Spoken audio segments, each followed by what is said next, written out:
أعوذ بالله من الشيطان الرجيم بسم الله الرحمن الرحيم الحمد لله رب العالمين والصلاة والسلام على رسولنا محمد وعلى آله وأصحابه وأتباعه وسلم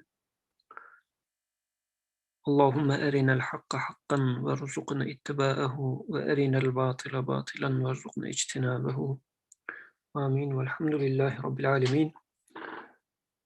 السلام عليكم ورحمة الله. Inshallah you can hear me well. If not, let me know. Today we are starting to sort of a new section of Quran's miraculousness. We have been studying Quran's miraculousness for quite some time. I guess this is 32nd week, and it's going to take some more time. And the new chapter we are starting is about the extraordinary comprehensiveness of Quran's miraculousness. So I'm directly jumping into the text. Second ray, this ray is the Quran's extraordinary comprehensiveness. It consists of 5 flashes. The first flash is the comprehensiveness in the words. This comprehensiveness is clearly apparent from the verses mentioned both in all the previous words and in this word. Now we are studying 25th word. As is indicated by the hadith, each verse has an outer meaning, an inner meaning, a limit, and an aim, and each has roots and boughs and branches. The Arabic for this one is, for the record, لكل آية ظهر وبطن وحد ومطلع ولكل شجون وغصون وفنون. Okay, as is indicated by this hadith, the words of the Quran have been positioned in such a way that all its phrases, words even, and even letters, and sometimes even an omission, like not saying something that was supposed to be said, even an omission has many aspects. It gives to all those it addresses their share from a different door. It gives to all those it addresses, meaning to all its audience, which is of different backgrounds and different character and everything. It gives to all those it addresses their share from a different door. So it speaks to everyone from a different angle, in a sense. Take, for example, the verse. So I'm going to read the example. It's a little bit long, but once we read the example, then we will come back to this hadith, because it's better, I guess, to get a sense of the example, to go back and go through what the hadith was saying.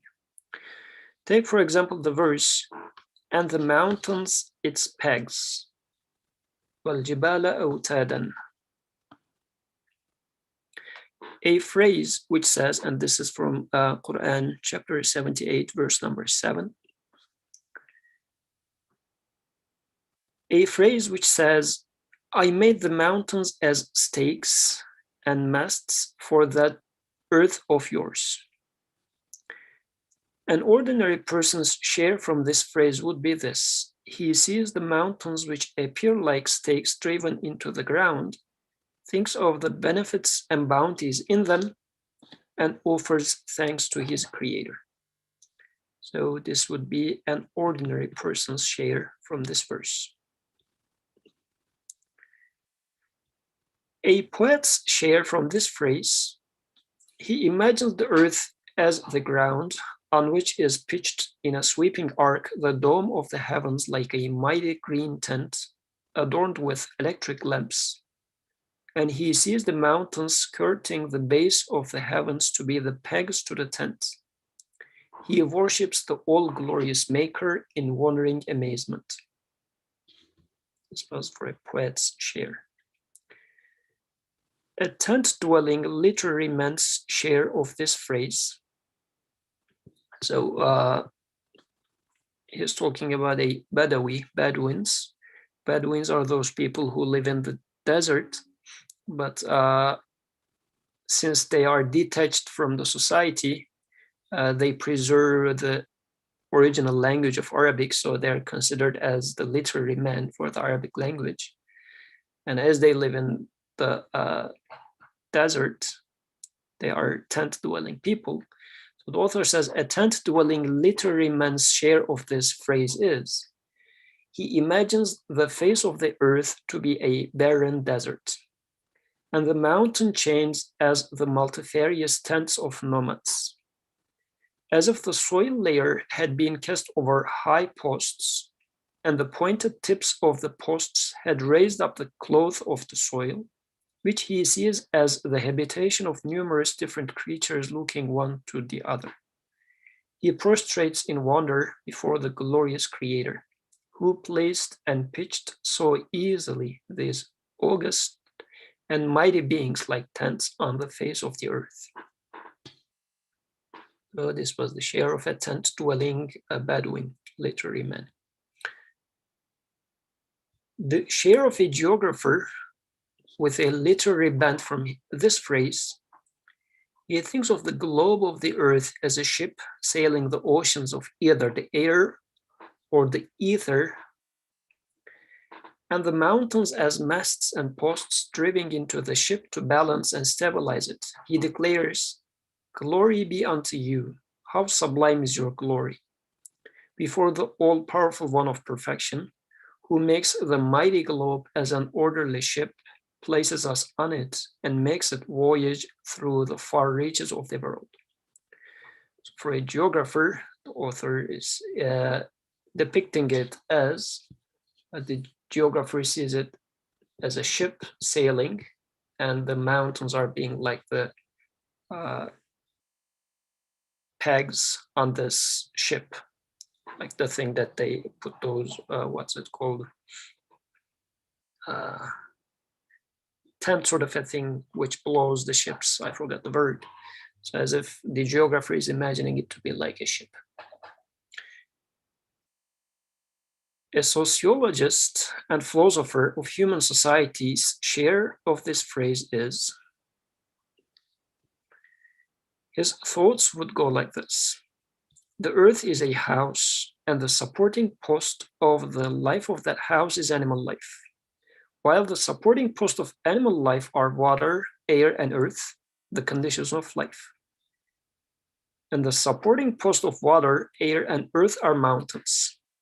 So he made a chain. He started with, the earth is a house. And for this house, the supporting post of that house is animal life. And what supports animal life are water, air, and earth, which are simply the conditions of life. And what is the supporter of this water, air, and earth is, or are, the mountains.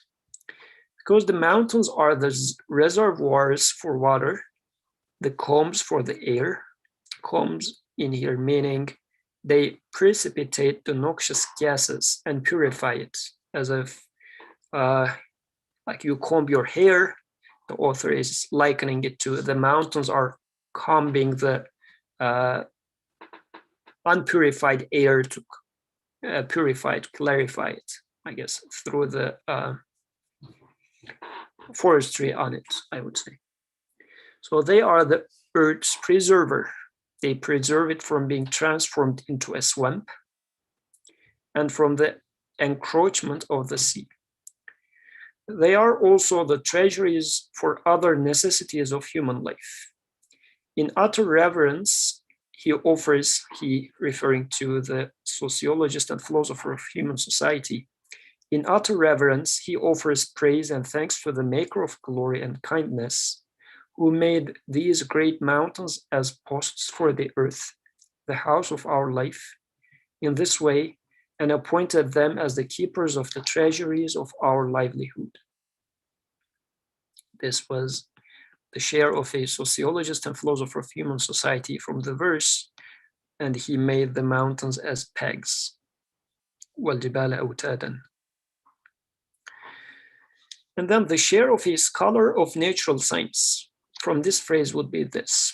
He would think of the earthquakes and tremors which occur as the result of upheavals and fusions in the heart of the earth being calmed with the upthrust of mountains, that the emergence of mountains is the cause of the Earth's stable rotation on its axis and its orbit, and it's not deviating in its annual rotation as a result of the convulsions of earthquakes, and that the anger and wrath of the earth is quieted through its breathing through the vents in the mountains. So just in simpler terms, the author is alluding to the fact the observation of a scholar of natural sciences is that the mountains are being formed by those moving layers of earth, and there are some internal tension under the earth, and by mountains going up or going out, this internal tension is being quieted. So and when Quran says we made those mountains as pegs or posts, as if it is to stabilize the earth, and the natural scientist would see it as Quran is mentioning this aspect of what we observe in the existence. So he would say, he would come to believe completely and would exclaim, all wisdom is God's. So then he starts giving another example. I guess we can stop here. So I'm going back to the very beginning. Okay, so Alhamdulillah, we have people here now. So when I started, maybe we didn't have that many people. So just to give a recap of the very beginning. I don't think Sayyid Nursi included physicians, Yusuf. Oh yeah? I don't think so. Maybe we have physicians here if they would like to tell us what they think. Their viewpoints. Yeah, their viewpoints about the mountains, its tags. And we will appreciate if that physician knows Arabic. Maybe it's going to be even better. Okay. Can we go back to the phrase? Yes, yeah. So let's start first with the first paragraph in here, which is going to be the main topic of, like, he gives examples about that, but he first mentions that Quran's comprehensiveness. And he says, comprehensiveness in the words of the Quran, this comprehensiveness is clearly apparent from the verses mentioned before and in this word. And he's quoting a hadith here. He says, Rasulullah says, each verse has an outer meaning, an inner meaning, a limit, and an aim. And each has roots and boughs and branches. And I will read the Arabic of that hadith if anybody would like to ponder upon some of the words more. لكل آية ظهر وبطن وحد ومطلع وَلِكُلٍّ شُجُونٌ وَغُصُونٌ وَفُنُونٌ. So this is the hadith. It's an interesting hadith talking about each verse having an outer meaning and inner meaning. What would that mean? We can talk about this. And actually the example that we just read is exemplifying these different aspects of each verse. And as if the author is saying that all of them are right, actually. All of those meanings are meant by that hadith, by that verse, and the hadith is supporting that all of them were meant. So if I say, well, no, that verse simply means the mountains are like, let's just read the first one, an ordinary person's chair. He says the mountains which appear like stakes driven into the ground, thinks of the benefits and bounties in them, and offers thanks to his creator. So as if this hadith is saying that there are much more in that verse, and all of them are correct. So yeah, then the author says the words of the Quran have been positioned in such a way that all its phrases, words even, and even letters, and sometimes even an omission, not speaking, although the speaker would have been expected to say something. Sometimes Quran keeps silent at such positions. All these has many aspects. It gives to all those it addresses their share from a different door. So I would like to pause here and see if anybody has any comment about this hadith, what it might mean, what might be consequences of this, because I know people here which might be studying about or having further in-depth thoughts about the meaning itself. Because as if this verse is talking about multiple meanings or layers of meanings in Quran within a single sentence. So I'll be happy to hear your comments here. Just pausing for a few seconds.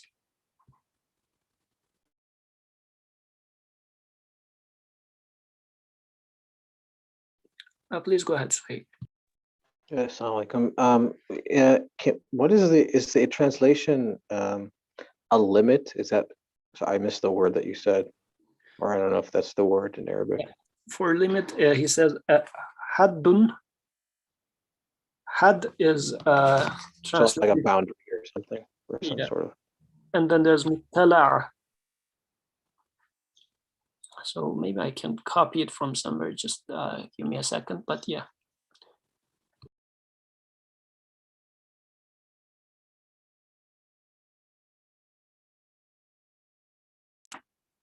I mean, everybody is. I mean, what strikes me, what comes out to me really is the last sentence. Not that I want to jump ahead, but it's just it gives to all those, it addresses their share from a different door. So, however much understanding that we have to begin with, or how much are we willing to understand further, you know, what you come in with, your intention, you can come out with as much depth of understanding. And you know, if you limit yourself, you limit your understanding. So I guess you can look at it in many different ways, which is interesting.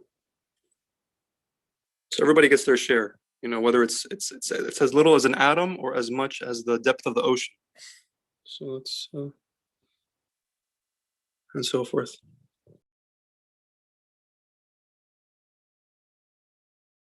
Yep, yeah, that's right. That's Jazakallah khairan. And here is the Arabic version. لكل آية ظهر وبطن وحد ومطلع.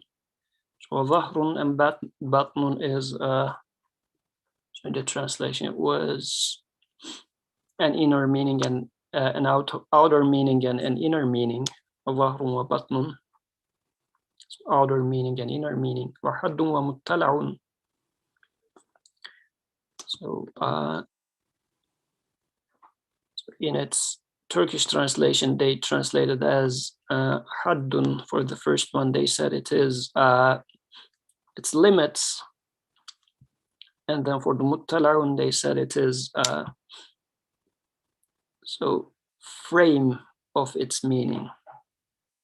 So in a sense, where it starts from and to where it ends in. So drawing a boundary, I would understand these two words based on the two translations. وَحَدٌّ وَمُطَّلَعٌ as that.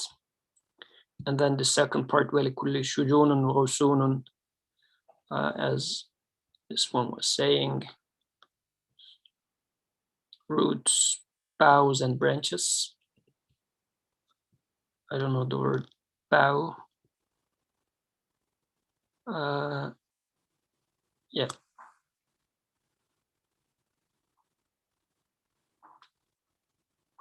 Yeah, the details, its signs and branches. So yes, while waiting for you to comment, okay, Uthman, please go ahead. Assalamu alaikum. I think this is related to what we discussed in the past, in the sense that any verse that you take, you don't have to have a certain education or a certain background to be able to extract meaning and relate it to one's experience or my experience. So at the end of the day, what I'm trying to understand is what's my role in this world, who I am, and what's my relationship to this creation. And it doesn't have, like, these basic questions can be answered regardless of what's your background, or regardless of where you come from, or regardless of what level of understanding you have of whatever item or whatever thing that is mentioned in the verse. So this is a very good example that seemingly it seems a simple verse, but everyone can relate to it or read it differently.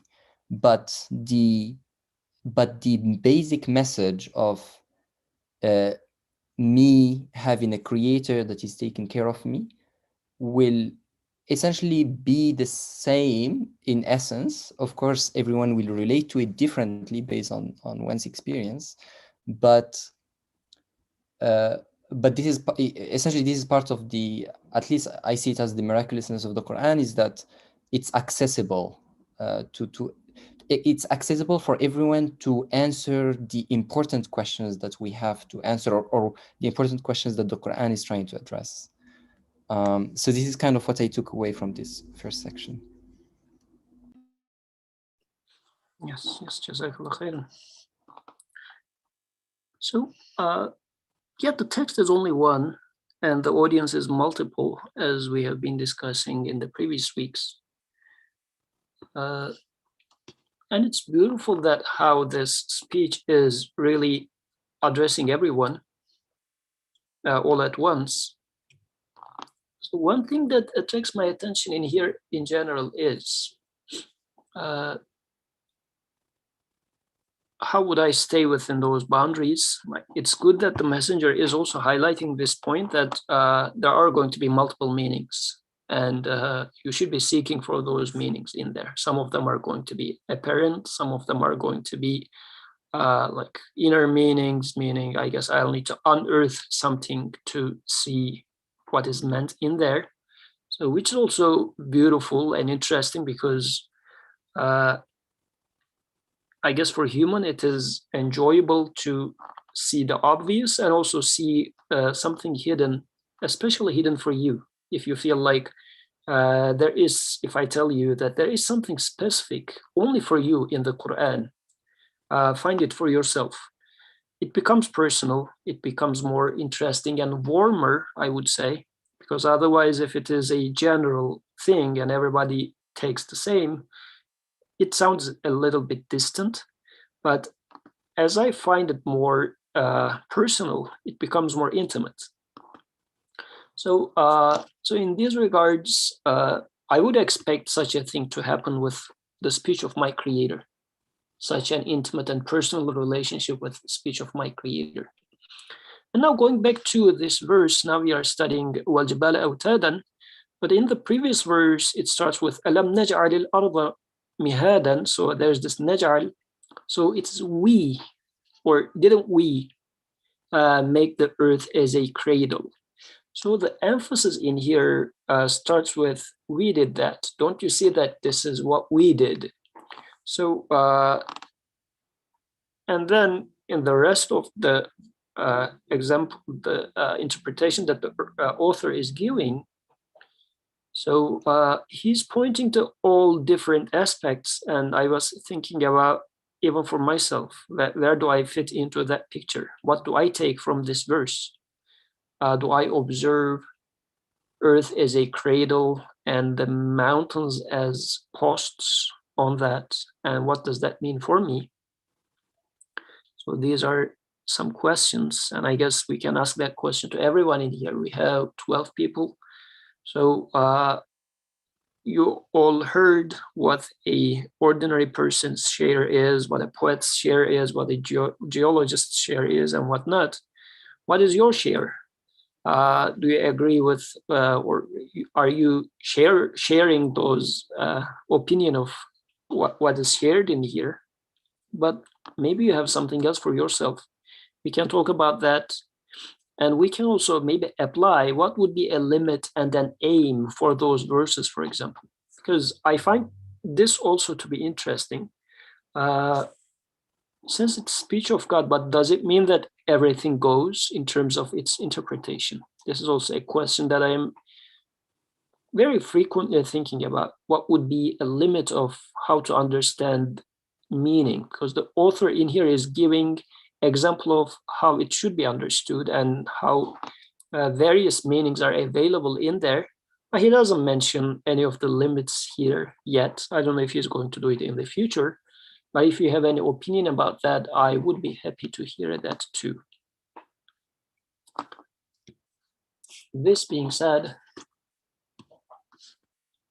I guess I will reread since I'm not seeing any hands yet. Or was it clear? Let me first ask that question. What do you think? Shall I reread it again, or was it clear enough? One more time, Yusuf. Okay. Let's start from here then. So, وَالْجِبَالَ أَوْتَادًا. Take, for example, the verse, and the mountains, its pegs. So going to the verse here. أَلَمْ نَجْعَلِ الْأَرْضَ مِهَادًا وَالْجِبَالَ أَوْتَادًا. Oh, by the way, let me maybe first start from the beginning of that chapter to give a little bit of a background. This is Surah Naba. It's talking about the resurrection. أَمَّا يَتَسَاءَلُونَ عَنِ النَّبَإِ الْعَظِيمِ. What are they asking one another about? About the great event? الَّذِي هُمْ فِيهِ مُخْتَلِفُونَ, about which they disagree. كَلَّا سَيَعْلَمُونَ, surely they will find out. ثُمَّ كَلَّا سَيَعْلَمُونَ, most certainly they will find out. Then this is setting the background of the chapter. The thing in question is that great event. Is it going to happen? How is it going to happen? And the great event is, I guess, we are dying, the greatest event. And is there going to be a resurrection, or this is the end? You are done for good once you die. And people are in disagreement about that. Yeah, the prophets come and say, yeah, we are going to be resurrected. And some others say, no, we are dying. Nobody who had died came back yet. So this is just the story you're telling us about, so on and so forth. So Quran starts counting arguments now, one after the other. It says, أَلَمْ نَجْعَلِ الْأَرْضَ مِهَادًا. Did we not make the earth a cradle? وَالْجِبَالَ أَوْتَادًا, and the mountains as pegs or posts. وَخَلَقْنَاكُمْ أَزْوَاجًا, and created you in pairs. وَجَعَلْنَا نَوْمَكُمْ سُبَاتًا, and made your sleep for rest. وَجَعَلْنَا اللَّيْلَ لِبَاسًا, and made the night a cover. وَجَعَلْنَا النَّهَارَ مَعَاشًا, and made the day for livelihood. وَبَنَيْنَا فَوْقَكُمْ سَبْعًا شِدَادًا, and built above you 7 strong ones. وَجَعَلْنَا سِرَاجًا وَهَّاجًا, and placed a blazing lamp. وَأَنزَلْنَا مِنَ الْمُعْصِرَاتِ مَاءً ثَجَّاجًا, and brought down from the clouds pouring water. لِنُخْرِجَ بِهِ حَبًّا وَنَبَاتًا وَجَنَّاتٍ أَلْفَافًا, to produce with it grains and vegetation and luxuriant gardens. إِنَّ يَوْمَ الْفَصْلِ كَانَ مِيقَاتًا, the day of sorting has been appointed. So after all these things that is observable to us, that is happening right in front of our eyes, the Creator says, we did this, we did this, we did this. Don't you see that? And then, indeed, the day of sorting out things, or concluding things, has been appointed. It's coming, it will come. Then starts describing that day, يَوْمَ يُنْفَخُ فِي الصُّورِ فَتَأْتُونَ أَفْوَاجًا, the day when the trumpet is blown and you will come in droves. وَفُتِحَتِ السَّمَاءُ فَكَانَتْ أَبْوَابًا, and the sky is opened up and becomes gateways. وَسُيِّرَتِ الْجِبَالُ فَكَانَتْ سَرَابًا, and the mountains are set in motion and become a mirage. إِنَّ جَهَنَّمَ كَانَتْ مِرْصَادًا, hell is lying in ambush. So hell is watching. لِلطَّاغِينَ مَآبًا, for the oppressors, a destination for them. لَابِثِينَ فِيهَا أَحْقَابًا, where they will remain for eons. لَا يَذُوقُونَ فِيهَا بَرْدًا وَلَا شَرَابًا إِلَّا حَمِيمًا وَغَسَّاقًا, they will taste therein neither coolness nor drink except boiling water and freezing hail. جَزَاءً وِفَاقًا, a fitting requital. إِنَّهُمْ كَانُوا لَا يَرْجُونَ حِسَابًا, for they were not anticipating any reckoning. وَكَذَّبُوا بِآيَاتِنَا كِذَّابًا, and they denied our signs utterly. وَكُلَّ شَيْءٍ أَحْصَيْنَاهُ كِتَابًا, but we have enumerated or recorded everything in writing. فَذُوقُوا فَلَن نَزِيدَكُمْ إِلَّا عَذَابًا, so taste, we will increase you only in suffering. Then in the rest of the chapter, it talks about إِنَّ لِلْمُتَّقِينَ مَفَازًا, so for the righteous, he talks about the righteous.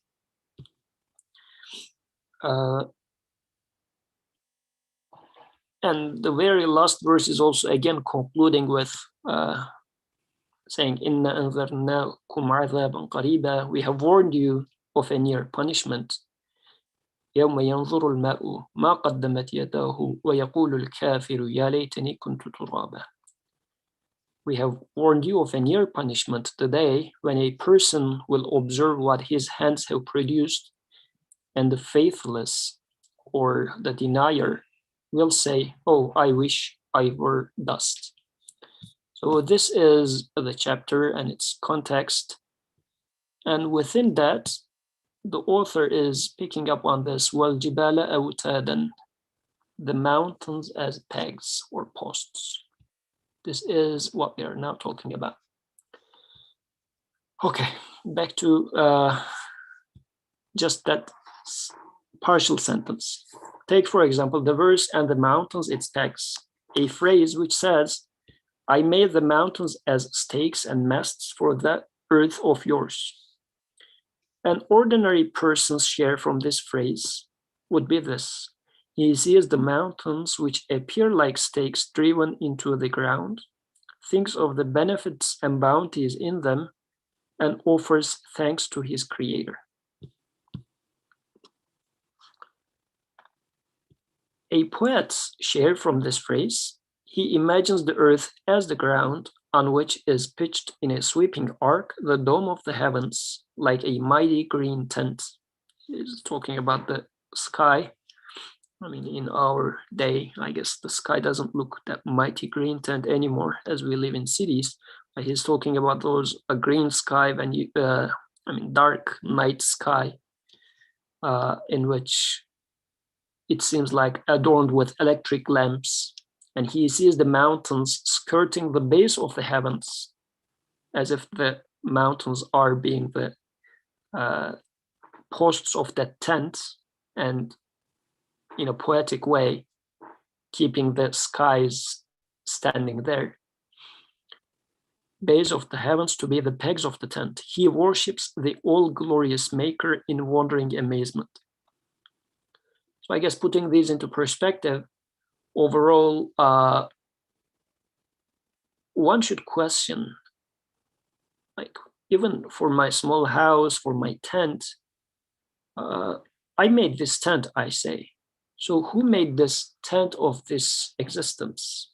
If you take it from that poet's perspective, the whole skies is like the shroud of my tent, and the mountains are appearing to be holding that. So what a beautiful scenery, but an orderly scenery. So pointing to a maker. So who made that, and how beautifully he keeps making that? I guess this is to be felt from this scene. And also what attracts my attention here is the, for a poet, for example, it is the senses, much less the intellect, but more the senses, the beauty is being appreciated. And this verse is talking to that aspect of a poet. Then comes a tent-dwelling literary man's share. He imagines the face of the earth to be a barren desert, and the mountain chains as the multifarious tents of nomads, as if the soil layer had been cast over high posts, and the pointed tips of the posts had raised up the cloth of the soil, which he sees as the habitation of numerous different creatures looking one to the other. He prostrates in wonder before the glorious creator, who placed and pitched so easily these august and mighty beings like tents on the face of the earth. I'll pause here if you have any comments about those three aspects so far. I'll be happy to hear. If not, I'll keep reading, and at the end, I'll ask for what will be your share from this. So either speak now, or eventually I'll keep bugging you to talk for your personal share from this verse. Okay. Since I don't see any hands, I continue reading. I'm hoping that we are now getting the pattern of different mindsets or different personalities, how they take their share from this verse. So then, inshallah, at the end, I'm going to start asking from physicians to engineers that I see in the list of philosophers and whatnot to hear their share, inshallah. The share of a geographer with a literary bent from this phrase, he thinks of the globe of the earth as a ship sailing the oceans of either the air or the ether, and the mountains as masts and posts driving into the ship to balance and stabilize it. He declares, "Glory be unto you. How sublime is your glory before the all-powerful one of perfection, who makes the mighty globe as an orderly ship, places us on it, and makes it voyage through the far reaches of the world."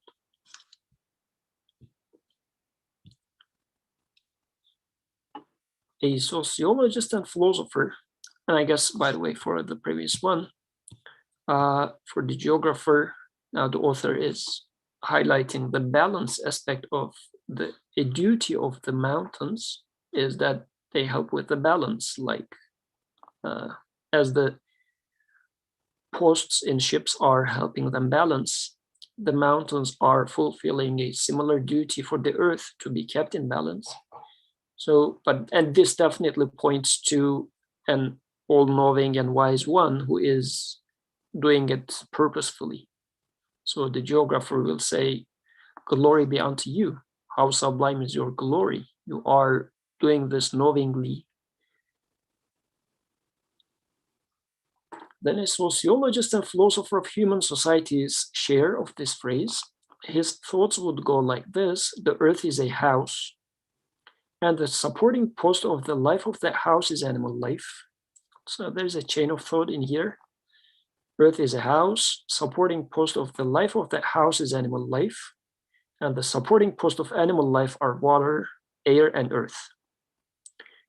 And the supporting post of water, air, and earth are the mountains, for the mountains are the reservoirs for water, the combs for the air, as they precipitate the noxious gases and purify it, and they are the earth's preserver.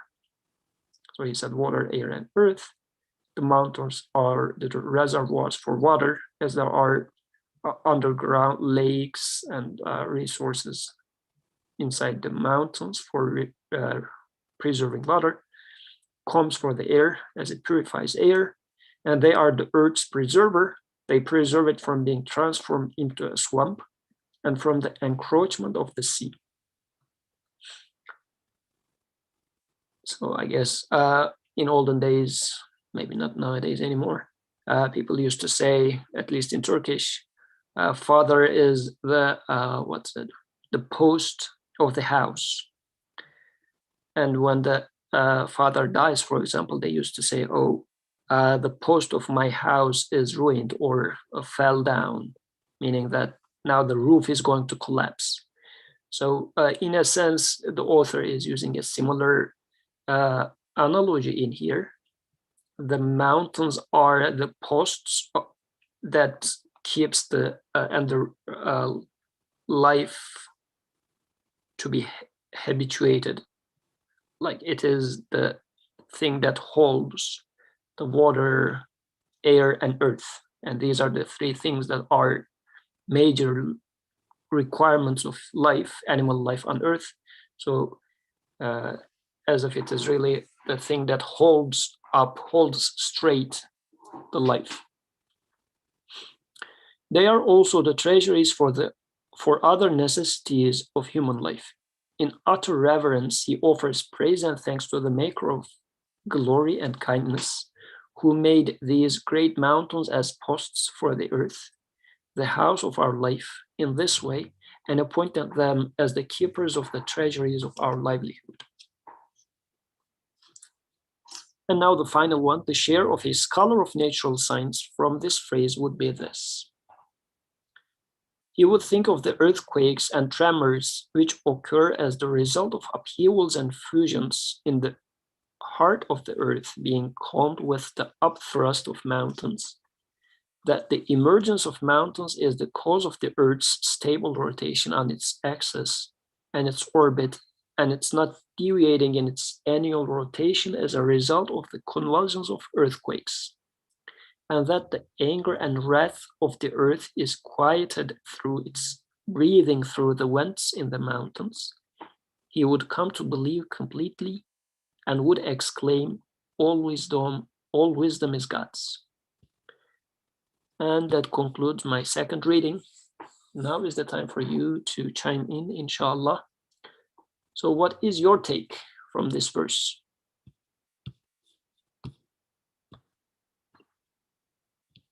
Yeah. And the mountains, its pegs.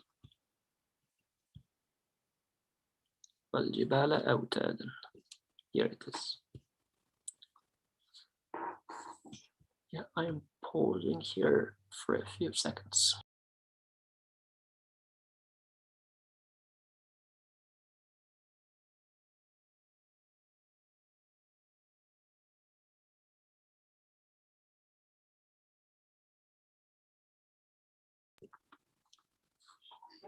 Okay, it looks like people agree with one of those shares, I guess, since nothing new is coming out. Okay. So I guess what I would see as another meaning maybe is, as the creator is mentioning, especially in those verses about resurrection, pointing to how these are all leading towards or serving as a proof or supporting the argument of resurrection will happen. These are definitely the things that are happening around me, but also as specifically for this one, mountains as pegs. I'm observing that there are such events in my life, which we generally call them as milestones, and they are really being the posts in life. Like they are the firm things that as a reference points in my life, which are in a sense shaping the next stages in my life. To give some lame examples, I would say graduating from college might be one of them, or meeting a certain person who eventually becomes your wife might be another such pegs in your life. But the thing is, these are not haphazard and random things. They are being made by the creator. And as I see how it's lining up, because in this chapter, it's painting a complete picture. Earth being a cradle, mountains as pegs. And I guess in my life, I can look at it like there are regular day-to-day activities, but also some posts which are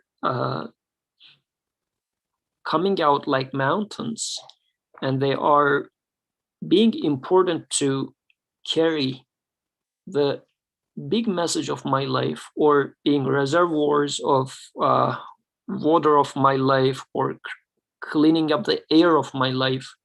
So mountains in real life having such purposes, and then these points to those being made purposefully. In my personal life also, those life-changing events, we would say, are such that they are purposefully put in there. It's not by chance. It's not that other person coming into your life, or that accidentally something happening, but they are being purposefully put in there, which then gives me an impression that, or saves me from the worries about what's going to happen next. Because it sometimes happens that, as the author was pointing to here, the earth is internally, there is tension, and the mountain comes out. And I feel like there are tensions in my life, and I'm worried what's going to happen next. And as if by that the creator is saying that, isn't it we who created the previous mountains? There used to be some tensions. And out of those tensions, we made those pegs coming out of the earth, and they become like the pins that is stabilizing your life, actually. You were stressed out about it, but it became a stabilizer for your life, and we made it. It was not by chance. So if I'm applying for some job, and then I hear that, no, I'm not offered the position, so there's this internal stress, what's going to happen next, sort of questions all pop up. But as if, and this might be another way to take, how about that day? Anil Nabail Azim. So this was the chapter was talking about. So these are the things that internally I keep questioning, what's coming next, what's going to happen. And as if these verses all along telling me that, haven't you seen that it is us who made all those previous mountains that you can see when you turn your head in your physical life, in your life, metaphorically speaking, all those mountain-like events that you went through, we were the ones that did it. So why are you so worried? Or do you think that the next mountain is not going to come out, or the stress, it's going to make an earthquake for you in your life? All these sort of questions are being answered by this beautiful language. And this would be my take from this verse. And waiting for your comments. If not, I will pass to the next example.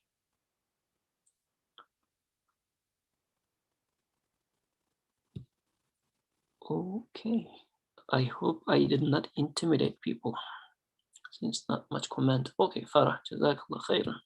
Go ahead. Jazakallah. I wanted to pay attention to your appeals.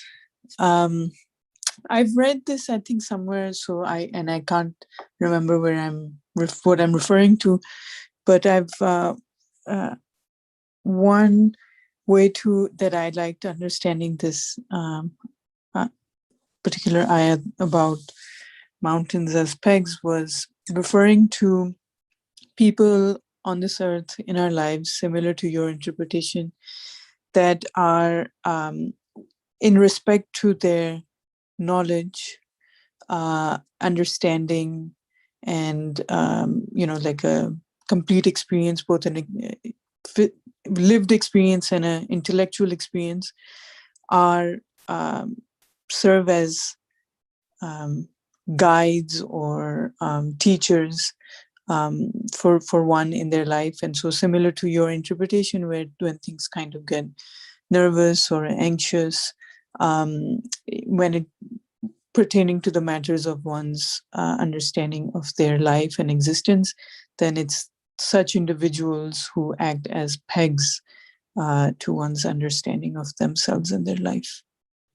So that's just a small addition to what you had already shared. Yeah, Jazakallah khairan.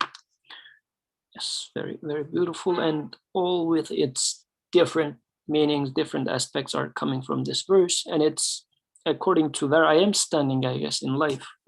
This verse is speaking to me in a different way. So, although not directly addressed so far in the text, if you have an opinion about what does limit mean? Okay, for outer meaning and inner meaning, I guess we have an idea about that with the example that's provided. if you have any comment, and I guess we can also talk about roots, boughs, and branches.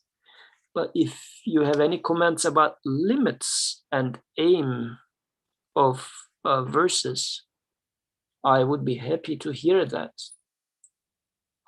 It might be a repetition of what was already discussed in previous discussions, but it might be worthy. Who would draw such limits? And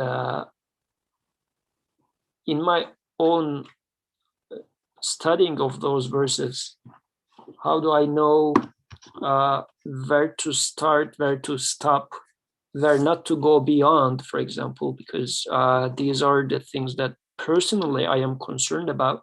So where will I get help about that?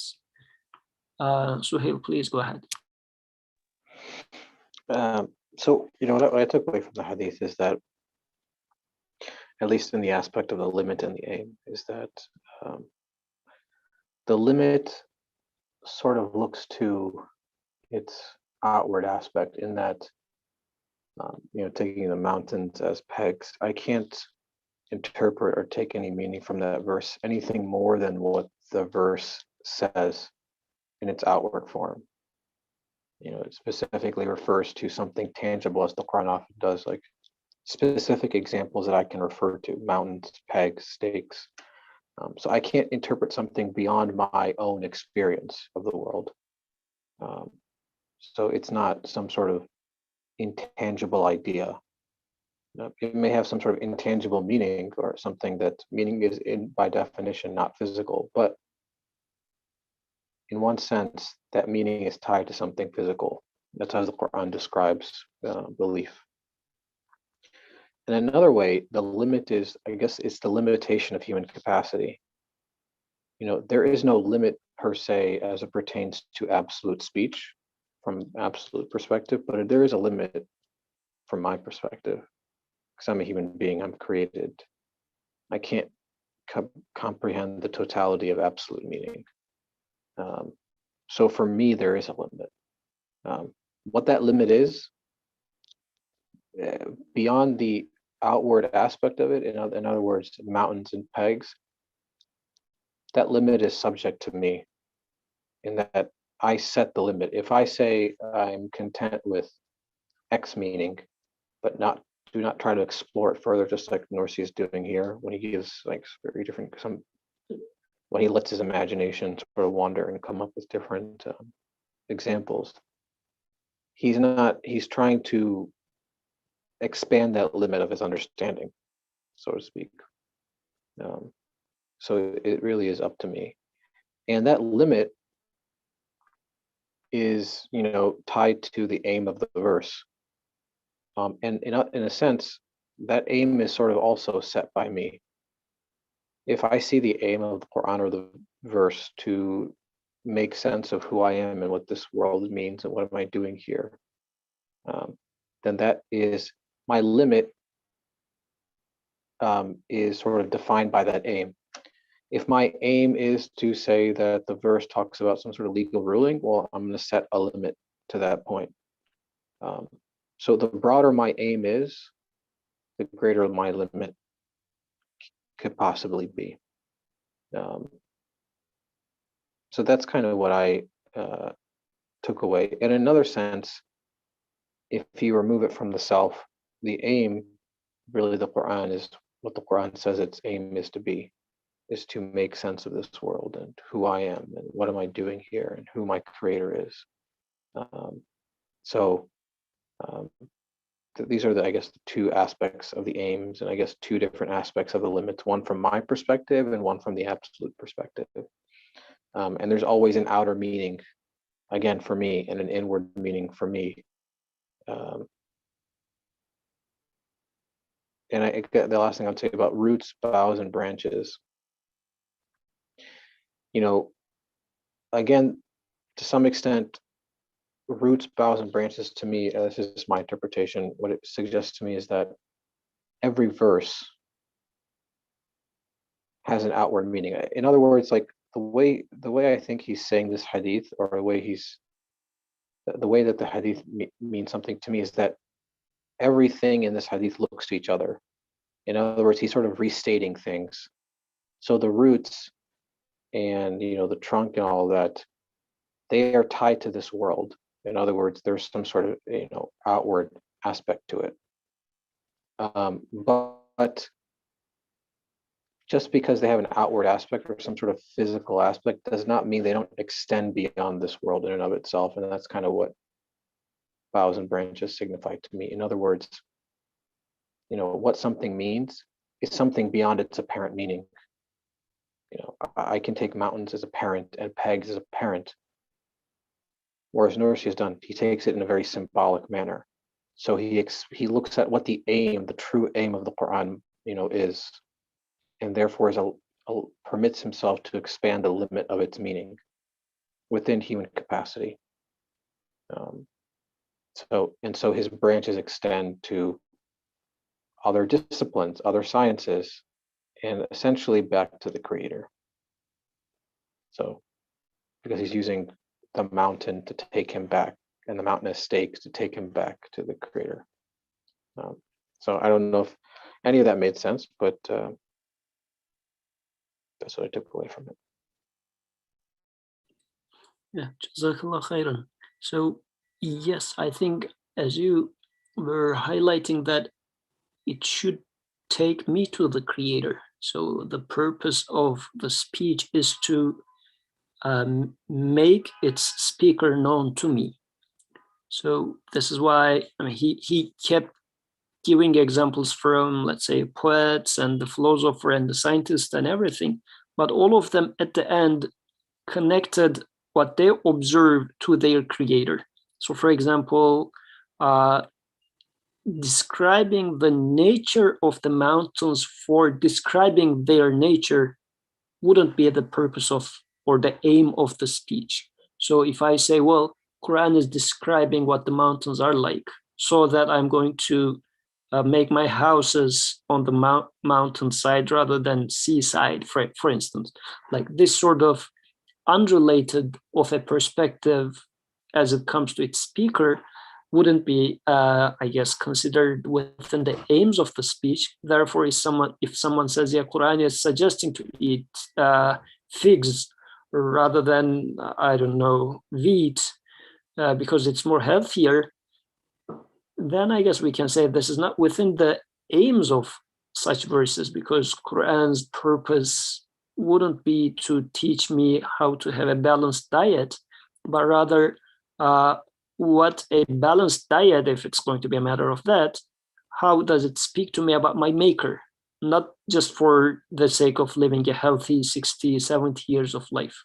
So I guess we can start defining such aims and purposes for verses, which will draw some boundaries. Yeah, as you said, from my perspective as the recipient, I am drawing these boundaries. And there are going to be some meanings which are within that boundary and which are outside of that boundary. So I would be able to say that, well, this verse cannot be meaning that. For instance, if I read the verse, La ilaha illallah, and I say, well, this verse means there's no God at all. And I will be able to say, well, this is outside the boundary of what this verse could have meant. Abdurrahman, I saw your hand. Sorry that I took long to make a comment. Would you like to go ahead? So you basically said everything and much better than I could have. I was going to talk also about the aim, and it just reminded me of another place Nursi talks about how, the perfection of like man, our perfection comes when we, through the light of belief, we can see that we are divine art. Like things are the Creator's embroideries, we're his divine art. We are creations. And it just reminded me of that when I see this verse saying, in the mountain, its pegs,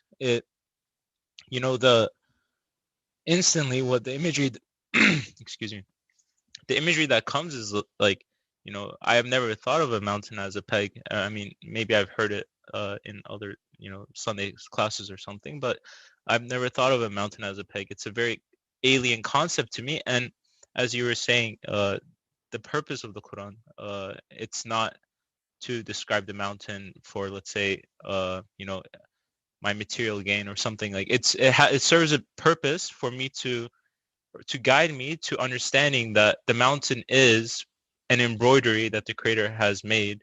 It is part of his creation. And it's guiding me to this outlook where things are more than they seem. A bird is not just a bird.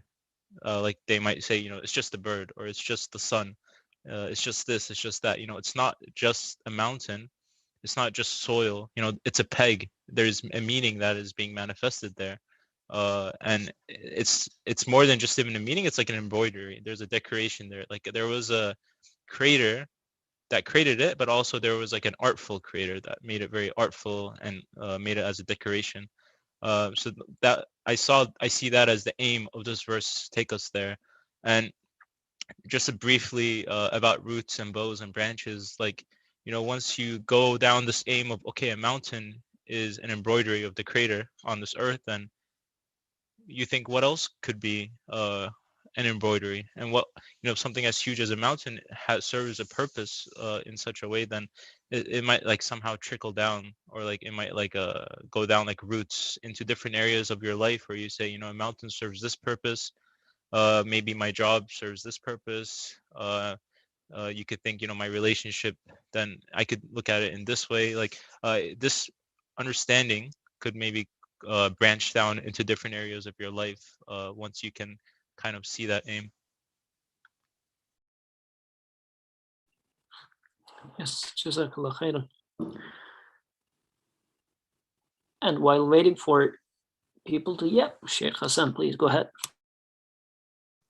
Assalamu alaikum, everybody. I just want to add something to this verse. If we look at the flow of the verses in Surah Naba and the audience that Allah subhanahu wa ta'ala is speaking to, I'm talking about the original audience, right?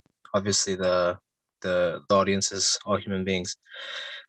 It brings up pegs because you could picture a scene where, like the original audience could be a Bedouin Arab that, he takes pride in the largeness of his tent, let's say, right? And so Allah's contrasting the limited creation that the Bedouin Arab takes pride in, and saying that, okay, you think your tents and your houses are sturdy and amazing? Well, look at the tents that I build, right? Look at the pegs that I use. The entire earth is my tent, and I use the mountains as pegs, right? So it's this, and this is all leading up to proving the hereafter, a few verses down. So it's, I guess, preparing the listener to, look at their own power, right? Look at the things that they think they've created and they take pride in, and to point to nature and say that, look, the things that you think you have power over, there's a creator who's doing these things in a much greater fashion, and there's no way that you can compete with him in those things, right? Which solidifies the argument later on that he can resurrect you as well, right? Because the one who can create such a sturdy structure as the mountain, but also something as subtle as like the night and the day, right? Can also resurrect dead bones. So that's an interesting thing that I've heard from somebody who was explaining the surah, in the flow of the verses. Jazakallah khair, very beautiful. Jazakallah khairan. And for that question of mine initially, for defining the limits, it's also like, for example, we are now reading Nursi, drawing us some sort of a picture of what different people can take different lessons from that. Likewise, I would be interested in hearing those perspectives from someone who would say this is how Quran should be understood. This is how speech of God should be understood. Because think of it like Quran is a very valuable trust entrusted to human beings. So entrusting such a message to someone who would never understand it or who will misunderstand it would be such a waste. And I observe that the creator of this existence is not wasteful. So this is why I am interested in understanding this properly, and the person who was first entrusted with this must have been someone who understood it how it's supposed to be understood. And given that there are multiple meanings, so definitely it's going to be unreasonable to expect that my personal understandings, I can get them from what the messenger said from, but the messenger's, the patterns of his understanding, by analyzing how he understood it, I can get a sense of how this speech of God is to be understood. Like, how did the messenger understand it? So, and since, for example, this hadith in here is telling us some clues about how messenger was understanding it also. And as the messenger himself is talking about limits and aims of verses, I would say, okay, then, oh dear messenger of my creator, guide me through those limits and aims of verses so that when I'm going to study those verses for myself to get my personal message from speech of my creator, I'm going to be within those boundaries. And I'm having this concern when I talk to many people, for instance. Did he or she really mean this or that, for example? If I am not sure, what do? I either take a general perspective about that person's character, and I say, well, he will never mean that. I know that person, for instance. We say that, right? We say, well, he's a funny guy. It must be a joke, for instance. And it's being the case most of the time, right?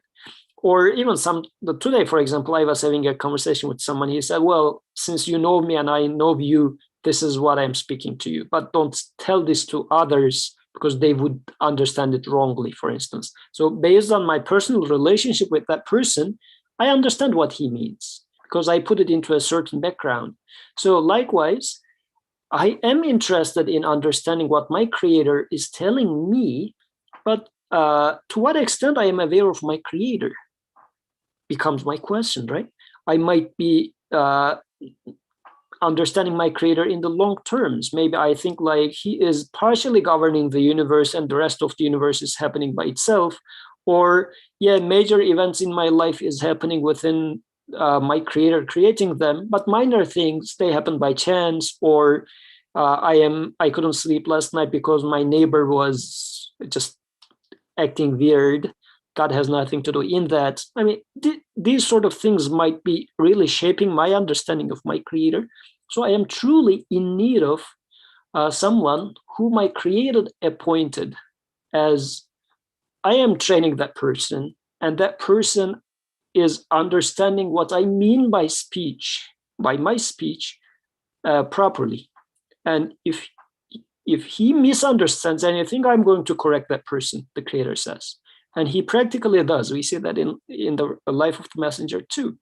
So, and I feel that, first of all, I feel the worry of going off limits of how to understand the Quran. So I think that worry is very valuable. I should have that worry. But how do I answer that worry? To answer that worry, I am in need of someone who can be a guide for me on how to understand this speech of God. This is why I would knock the door of the messenger, and also I would knock the door of students of the messenger, because I am in need of that lineage of, or that tradition of education, which goes all the way back to, and also in real time at each instance, goes back to the creator, being trained by the creator. So I would be interested in that. So to summarize, I said two things. One is I should have that worry of going off limits, while I should also be interested in having my own, or understanding my own message or what is being meant for me. This is the first part.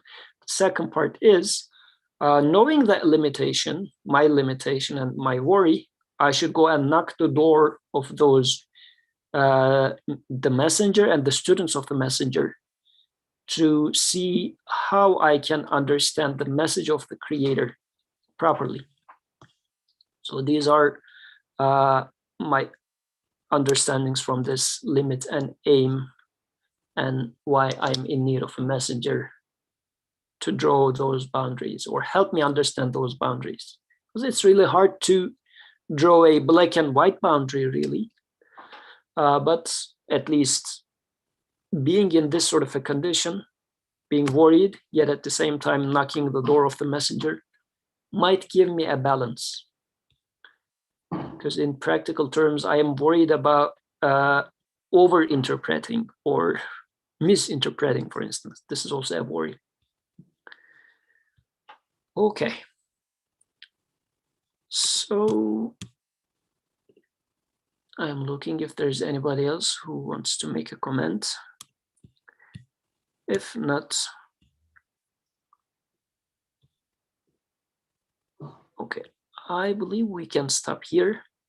I will make the dua and close broadcasting, but if you can stay for a few more minutes to discuss what we will do about the timing for the upcoming Ramadan.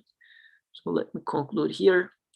سبحانك لا علم لنا إلا ما علمتنا إنك أنت العليم الحكيم وآخر دعواهم أن الحمد لله رب